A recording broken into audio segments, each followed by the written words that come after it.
네, 안녕하세요. 카미입니다. 오늘 영상의 주제는 우리 이혼해야 할까요? 우리 이혼해야 하나요?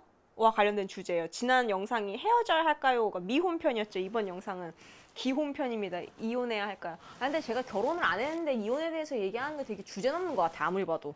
이거는 마치 그렇잖아. 제가 이혼에 대해서 이야기할 만한 짬바가 안 되는 것 같은데 이건 한번 한번 이혼 한 3번 해보신 분이 이야기해야 하는 주제 아닐까 싶은데 뭐 어쨌든 한번 해볼게요. 그러니까 저는 이혼은 진짜 다시 한번 얘기하지만 쉽지 않은 과정이라는 걸 누구보다 잘 알고 있습니다. 그러니까 웬만하면 사람들이 이혼을 안 합니다. 일단은 웬만하면 이혼을 안 해요. 왜? 부모된 마음으로서 일단 자녀가 있으면은 웬만하면 안 합니다. 자녀가 없으면 하지 하는데 자녀가 있으면은 진짜 그 이혼이라는 게 말처럼 이렇게 쉬운 게 아니에요. 왜냐면 자녀한테 아빠 없는 아이, 엄마 없는 아이를 만들어주고 싶지가 않거든. 그래서 자기 아이가 특히 학년기 아이가 있는데도 이혼을 했다라는 거는 진짜 심각하게 고민하고 고민하다가 내린 결정이라는 걸 우리가 알아둘 필요가 있어. 그래서 웬만한 사람들은 이혼을 일단 안 해요. 그래서 우리 막 연예인들 보면은 배우자의 이런 부정 행위 이런 게 매스컴에 알려줘가지고 사람들이 어머 어떡해 저 여자 어떡해 하면서 인스타 가가지고 막 불쌍하다느니 이혼 안 하냐느니 막 이런 식으로 댓글 달고 그러잖아. 근데 이제 그분들 당연히 이혼 안 했죠. 그러니까 왜냐면 그 정도로 이혼이라는 게 그렇게 말처럼 쉬운 일이 아니고요. 사실상 결혼 생활을 어떤 사랑의 지속이라는 관점으로 보면은 당연히 그렇게 나이브한 관점에서 이야기를 하겠지. 왜 이혼 안 하냐 이러면서. 근데 결혼 생활은요, 제가 봤을 때는 여러 가지 이해관계가 이렇게 축약되어 있고 또 어떻게 보면은 재생산하고 같이 살아가는 생활 공동체란 말이지. 그렇기 때문에 유책 사유 뭐 이런 거 갖고 그렇게 이혼을 쉽게 결정하지 않는 사람들도 많습니다. 일단은 바람 좀 폈다고 바로 이혼하시는 분들도 있지만 그냥 그러려니 하고 살아가는 사람도 있단 말이지. 그런 거예요. 근데 이거는 우리 이혼해야 할까는 사실 그렇기 때문에 이거는 되게 주관에 따른 문제야. 왜냐면 자기가 못 견디겠어. 그럼 이혼하는 게 맞아요. 그러니까 정해진 정답이 없어 이거는. 정해진 정답이 없고 왜냐면 제가 지난 편 헤어져야 할까에서는 4가지 이야기를 했죠. 저라면은 저는 4가지에 어긋나면은 반드시 헤어진다고 했죠. 그러니까 그 인생 간섭. 저 이래라 저래라 하고 참견하고 잔소리하고 자기 마음대로 날 바꾸려고 하고 그렇게 불편하게 자꾸 침범하는 영역을 침범하는 그런 인생 간섭하는 사람은 당장 헤어져야 되고 인생 간섭이랑 그 일관성 없는 사람, 그렇죠. 일관성 없고 계속 이중적인 메시지를 보내서 사람을 혼란에 빠뜨리고 그리고 이제 예측 가능하지 않아. 예측 가능. 말과 행동이 일치 안 해. 자꾸 말만 하고 이제 행동은 안 해. 이런 사람 싫다 그랬고 그리고 내 존엄을 침해하는 사람이 있다 그랬죠. 자꾸 막 그 인간으로서 되게 존중받고 있지 못하다는 느낌이 들게 만드는 그런 말과 행동을 이제 지속적으로 하면은 이 4개의 카테고리에 속하면 반드시 저는 헤어진다고 했어요. 이혼도 마찬가지일 것 같아요. 근데 이혼도 마찬가지인데 인생 간섭을 어느 정도 하게 되죠. 왜냐면 이제 운명 공동체란 말이지. 법적으로 엮였잖아. 그리고 이제 자녀까지 양육하는 사이가 됐단 말이지. 그러니까 서로에 대한 인생이 반드시 간섭이 될 수밖에 없을 거야. 근데 이제 간섭할 건 하되 어느 정도 영역을 지킬 필요는 있겠죠. 그러니까 그 선을 잘 타야 되는 것 같아. 그 선을 못 타면은 그게 이혼의 길로 연결되는 것 같거든요. 그 메타인지 안 돼서랑 돈 문제가 대표적인 이혼하는 이유라 그랬죠. 그러니까 그 뭐 외도 상대방의 외도 뭐 이런 거 저런 거 다 있지만 결과적으로 메타인지 안 돼서랑 그리고 돈 문제 이것 때문에 이혼하는 거야. 그러니까 저도 이번 영상에서 다시 한번 강조하고 싶은 게 이 돈 문제 그리고 이 상대방이 메타인지가 안 된다. 그러면은 나도 메타인지가 안 되고 얘도 안 되고 아무튼 메타인지가 안 돼. 그러면은 그게 저는 헤어져야 하는 시그널이라고 봐요. 근데 이게 미혼이랑 기혼 표현 좀 달라. 왜냐면 기혼은 엮인 게 너무 많고 책임져야 할 게 너무 많고 내가 이미 너무 많은 걸 저질러 버렸어. 그렇기 때문에 쉽게 이혼을 못 할 거예요. 대부분 이혼해야지 이렇게 말만 하지 실천을 못 해요. 왜냐면 애가 아직 어리거든. 그러니까 적어도 애가 한 고등학교 대학교 졸업할 때쯤 되면은 이제 졸혼을 하시는 분들이 좀 있죠. 어쨌든 애가 아직 초등학생이다? 아니면 그 더 어리다 하면은 이혼 엄두를 잘 못 낼 텐데. 근데 그럼에도 불구하고 이혼해야 되겠다 정도면은 엄청난 위책 사유가 있는 거지. 예를 들어서 막 딴 살림 차렸다던가 아니면 너무 상습적으로 바람을 핀다던가 막 폭언, 폭행 아니면은 너무 심하게 인생 간섭을 한다던가 그 주변 사람들이 날 괴롭힌다던가 날 너무 인격적으로 모욕하고 모독하고 그런다던가 아니면 이제 경제적으로 생활비 같은 걸 제대로 안 갖다 준다던가 뭐 이런 이유들 그런 이유들로 이혼을 하죠.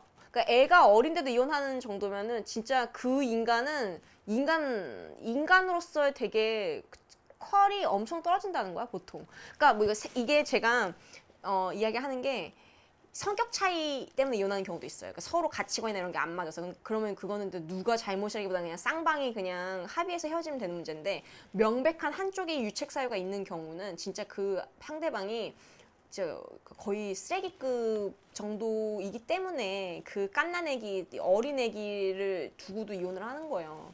웬만하면 이혼 안 하거든. 왜냐면 이제 결혼해서 애 낳잖아? 그럼 여자는 이제 그거야. 날개 옷을 잃은 선녀 같은 포지션이 된단 말이야. 그래서 웬만해서는 꾹 참거든요. 근데도 참지 못하고 이혼한다 하면은 그건 진짜 그에 합당한 이유가 있다는 거야. 그래서요, 제가 지금 헤어져야 할까요? 이혼해야 될까요? 기혼자 편이잖아. 다시 한번 말씀드리지만 일단 애초에 선택을 잘해야 돼요. 그래서 애초에 선택을 진짜 잘해야 돼. 그 선택을 잘하면은 그 나중에 그 이혼하면서 겪을 일들 이런 거를 좀 줄일 수 있잖아. 그리고 이혼 소송 과정이 얼마나 지리멸렬하게요. 제가 직접 겪은 건 아닙니다. 전 결혼도 안 했기 때문에. 근데 그 과정에서 서로의 치부를 다 낱낱이 까발려야 한단 말이지. 되게 지리멸렬한 진흙탕 싸움이고 그런 과정을 겪은 사람이 그러니까 이혼한 사람들 그렇더라고. 보면 한 번 이혼한 사람 두 번, 세 번 이혼 못하이란 법이 없더라고요. 보면은. 제 주변에도 조금 있으시다 보니까 주변에 이혼한 사례를 쭉 보면은 한 번 한 사람이 여러 번 하시더라고. 물론 한 번만 하고 끝낸 사람도 있고 여러 번 하시는 사람도 있고. 어쨌든 애초에 결혼을 신중하게 해야 되고 이혼을 해야 되는 경우는 이 상대방이 메타인지가 안 될 때랑 돈 문제일 때는 저는 이혼해야 한다고 봐요. 물론 뭐 저 같은 경우도 만약에 일찍 결혼했으면 이혼했을 거라고 말씀드렸잖아요. 그러니까 돈 문제가 그거예요. 이 사람이 잘못한 게 없거든. 근데 이 돈 문제가 터지면은 이 사람의 행동이 나와 내 가족의 생존에 너무 큰 악영향을 미쳐. 그러니까 생존 자체를 위협하는 문제인 거야. 돈 문제는. 그렇기 때문에 저 같은 경우는 헤어져야 되겠다는 생각이 들더라고요. 그래서 나의 생존에 해가 되는 사람, 나의 생존을 되게 위태롭게 만드는 사람은 그 누가 되었든 빨리 벗어나고 싶어지는 게 저의 마음이었어요. 아마 대부분 사람들도 마찬가지일 거예요. 그래서 저는 두 가지 문제 있을 때 이혼해야 된다고 봐요. 돈 문제랑 메타인지 안 될 때. 그러니까 메타인지가 안 된다는 게 되게 많은 걸 설명하거든요. 생각해봐요. 메타인지가 안 되니까 내 배우자를 힘들게 하는 나의 부모를 그냥 방치한다든가 이런 거 아닐까요? 그런 거야. 그러니까 나의 상황을 이렇게 위에서 메타적으로 내려다보지를 못하는 거야. 그러니까 이제 주변 빌런들을 정리를 안 하고 냅둔다든가 그런 것도 있고. 제가 들은 사례 그런 거 있어. 이제 부인이 육아휴직 하느냐고 집에서 아이 둘 케어하고 집안일하고 그러고 있는데 남편이 회사 다니는 거죠. 근데 이제 남편이 이런 이야기를 하는 거야. 뭐 나도 집에서 너처럼 쉬고 싶다 이런 식으로 얘기를 하는 거야. 진짜 빠았죠, 그쵸? 그러니까 이게 대표적인 메타인지 안 되는 사람의 그 사례인 거야.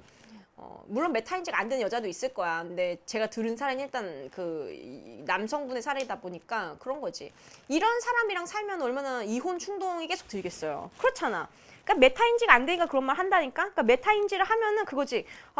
나도 뭐 요새 회사 다니고 하냐 힘들긴 한데 지금 이렇게 보면은 우리 애엄마도 보면은 이제 어린 애기들 케어하고 집안일 하고 하냐 고생 많겠다. 내가 집에 들어가면은 애들 목욕도 시키고 설거지도 좀 하고 그래야 되겠다. 이게 이제 메타인지가 되는 사람의 행동이지. 근데 뭐 나도 집에서 쉬고 싶다는 동 이런 말 하는 사람은 메타인지가 안 되는 사람이지. 그러니까 이제 이런 메타인지가 안 되는 사람이랑은 저는 애초에 결혼도 하지 말아야 된다고 생각하고 이제 결혼을 했어도 이렇게 잘 보면서 손절을 좀 빠르게 하는 게 좋은 것 같아요. 왜냐면 인간이 변하기를 기대하는 게 되게 어렵다고 생각하거든요. 어렵다 생각해. 그러니까 사자우를 내지를 수도 있지. 너 자꾸 그딴 식으로 굴면 알아서 하라고 이런 식으로. 저 같으면은 그 뭐 나도 집에서 쉬고 싶다 이런 말 하는 순간 진짜 죽방 날려고 진짜 죽방 날릴 것 같은데. 진짜.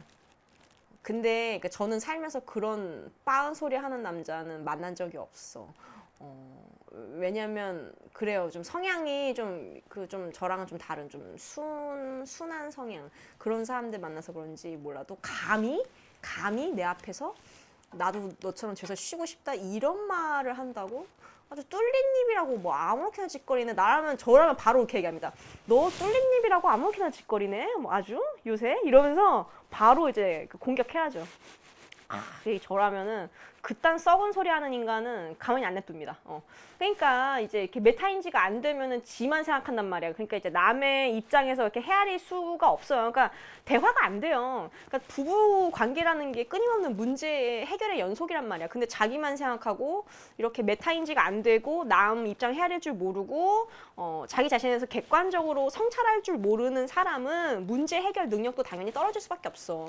그러니까 대화가 되는 사람이랑 결혼 생활을 해야 되는 거예요. 그래서 대화가 안 되는 유화적인 사람들 되게 많단 말이야. 본능에만 충실하고 1차원적이고 단순하고 유화적이고 이제 그런 사람들 자기 편한 거 위주로 하려는 사람들 이런 사람들은 결혼을 할 자격이 없어요. 사실 그런 사람들은 어머니 그리고 아버지가 될 자격도 없단 말이야. 근데 이런 인간들이 자꾸 꾸역꾸역 아버지 어머니 되려고 하니까 그게 문제인 거야.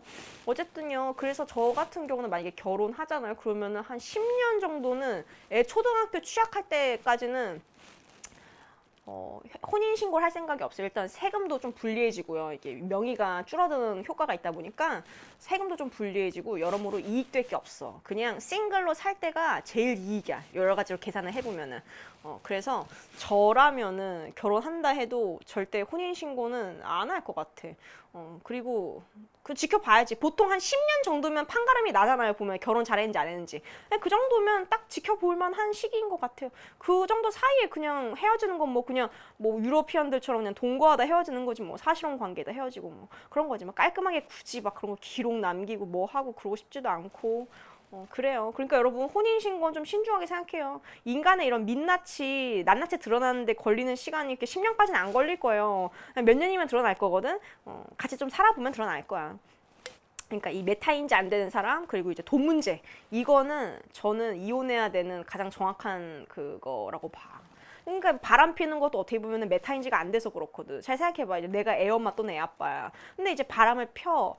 이제 이런 것도 그거지. 나의 행동으로 말미암아 초래될 결과값들에 대해서 충분히 숙고했을 거라면은 이제 안 할 짓이거든. 물론 그걸 다 감당해 가면서라도 난 운명적인 사랑을 만났어 이런 사이면 난 차라리 그래도 적어도 비겁하진 않다라고 얘기해주고 싶어요. 왜냐면 사람 마음이 변하는 건 뭐 이거 어쩔 수 없잖아. 내가 결혼해서 애 낳았지만 이미 내 배우자한테 마음 떠나고 새로운 사람한테 마음이 가. 그 사람을 사랑해. 그러면 진짜 가슴은 아픈데 솔직히 그냥 비겁하지 않게 인정하고 그 내가 내 행동에 대한 결과를 다 치르겠다 이렇게 나오면은 뭐 어쩔 수 없지 이렇게 받아들일 것 같아요. 차라리 이런 태도면은 상관이 없는데 그 대부분의 사람들이 가정을 버릴 생각까지 안 해요. 불륜 저지른 사람들 얼마나 비겁해지는 줄 알아요? 마지막에 막 싹싹 빌고 막 내가 잠시 뭐 정신이 나갔었어 미안해 뭐 나한테 당신밖에 없어 우리 애들은 막 이러면서 엄청 그 추하고 비겁한 그 민낯에 들어간단 말이야.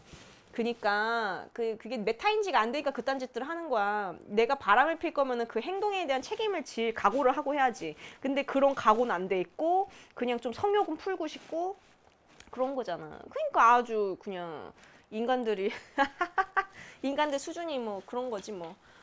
아휴, 그래서요. 저는 아직 결혼 못했지만 이런 것들을 다 보잖아. 그러니까 되게 신중할 수밖에 없어요. 결혼하는 거에 있어서. 근데 어쨌든 이번 영상이 도움이 되었기를 바래요. 우리 기혼자분들 이 메타인지 안 되는 인간 그리고 그 돈 문제 이건 제가 봤을 때는 이혼해야 되는 시그널이라고 봐. 이게 돈 문제가 이게 계속 그냥 밑 빠진 독에 물 붓기식으로 계속 들어간 경우가 많아. 특히 집안의 기둥 이 케이스도 꽤 많거든요. 계속 뭐 식구들한테 돈 들어가. 이것도 우리 원가족을 지켜야 되는데 계속 그 상대방 부모한테 매여가지고 계속 그 퍼주다 보면은 우리 가족이 위태하거든요. 그런 부분들. 그런 부분들. 저는 이거는 애초에 결혼도 하지 말아야 되는 시그널이라 생각하지만 어쨌든 뭐 나중에 알게 됐다면은 잘 생각해 보세요. 저는 돈 문제랑 이거는 메타인지 안 되는 사람이랑은 결혼 생활 하면 안 된다고 생각해요. 네, 이번 영상 도움되었길 바라고요. 도움 됐다면 구독, 좋아요, 알림 설정 부탁드릴게요. 감사합니다.